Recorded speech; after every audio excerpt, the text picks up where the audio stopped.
Iran যুদ্ধের প্রভাবে টালমাটাল বিশ্ব অর্থনীতি। তবে সামগ্রিক এই মন্দার মাঝেও অভাবনীয় ভালো অবস্থানে রয়েছে 5টি শিল্প খাত। ব্রিটিশ সংবাদ মাধ্যম দ্য গার্ডিয়ান বলছে, যুদ্ধ শুরুর প্রথম মাসেই বিশ্বের শীর্ষ 100টি তেল ও গ্যাস কোম্পানি ঘন্টায় $3 কোটি বেশি মুনাফা করেছে। এছাড়া বিনিয়োগ ব্যাংক, ক্রিপ্টো ও অস্ত্র প্রতিরক্ষা খাত ঘিরেও চলছে রমরমা ব্যবসা। ইরান যুদ্ধের ফলে জ্বলছে গোটা মধ্যপ্রাচ্য। উপসাগরীয় অঞ্চলের জ্বালানি অবকাঠামো ক্ষতিগ্রস্ত হওয়া এবং তেল ও গ্যাস সহ গুরুত্বপূর্ণ পণ্যের রপ্তানি বন্ধ থাকায় প্রভাব পড়েছে বিশ্ব অর্থনীতিতে। সামষ্টিক অর্থনীতির এই ভয়াবহ বিপর্যয়ের মধ্যেও কিছু খাত দিব্যি ব্যবসা চালিয়ে যাচ্ছে, করছে অভাবনীয় মুনাফা।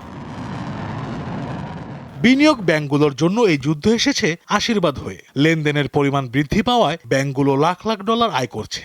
2026 সালের প্রথম প্রান্তিকে বিশ্বের শীর্ষ বিনিয়োগ ব্যাংক মর্গান স্ট্যানলির মুনাফার পরিমাণ $557 কোটি, যা গত বছরের তুলনায় 29% বেশি। আরেক বিনিয়োগ ব্যাংক গোল্ডম্যান স্যাক্সের আয় 19% বেড়ে দাঁড়িয়েছে $563 কোটি। আরেক আর্থিক প্রতিষ্ঠান জেপি মর্গান চেজের মুনাফা হয়েছে $1649 কোটি। মূলধারার বিনিয়োগ ব্যাংকগুলোর পাশাপাশি মুনাফা লুটছে ক্রিপ্টো খাতের বিভিন্ন প্রতিষ্ঠানও। ক্রিপ্টো ভিত্তিক প্রেডিকশন মার্কেটের বাজারগুলো এখন ব্যাপক জনপ্রিয়।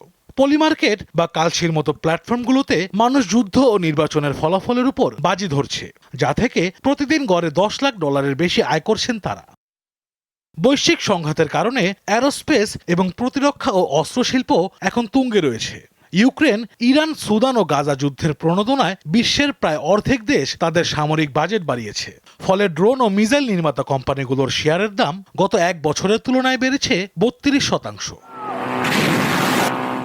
এছাড়া যুদ্ধের ধাক্কা সত্ত্বেও রমরমা ব্যবসা করছে কৃত্রিম বুদ্ধিমত্তা খাত। বিশ্বের শীর্ষ এআই চিপ নির্মাতা প্রতিষ্ঠান তাইওয়ান সেমিকন্ডাক্টর ম্যানুফ্যাকচারিং কোম্পানি এবছরের প্রথম 3 মাসে আয় করেছে $18.1 বিলিয়ন, যা গত বছরের তুলনায় 58% বেশি। ইরান যুদ্ধের সুযোগকে কাজে লাগিয়ে বড় অঙ্কের অর্থ আয় করছে বিশ্বের শীর্ষ তেল ও গ্যাস কোম্পানিগুলো। 28 ফেব্রুয়ারি যুদ্ধ শুরুর পর থেকে এক মাসে আরামকো, গ্যাসপ্রমের মতো কোম্পানিগুলোর অতিরিক্ত $2300 কোটি মুনাফা করেছে। যুদ্ধের প্রথম মাসেই শীর্ষ 10টি প্রতিষ্ঠান ঘন্টায় অতিরিক্ত আয় করেছে $3 কোটি বেশি। এমন পরিস্থিতিতে সবচেয়ে বড় সুবিধাভোগীরা হলো সৌদি আরবের আরামকো, রাশিয়ার গ্যাসপ্রম ও যুক্তরাষ্ট্রের এক্সন মোবিলের মতো প্রতিষ্ঠানগুলো। জ্বালানি গবেষকরা বলছেন, তেলের দাম গড়ে $100 থাকলে যুদ্ধের সুযোগে 2026 সালের শেষ নাগাদ তেল ও গ্যাস কোম্পানিগুলোর অতিরিক্ত মুনাফা প্রায় $23,400 কোটি পৌঁছাবে।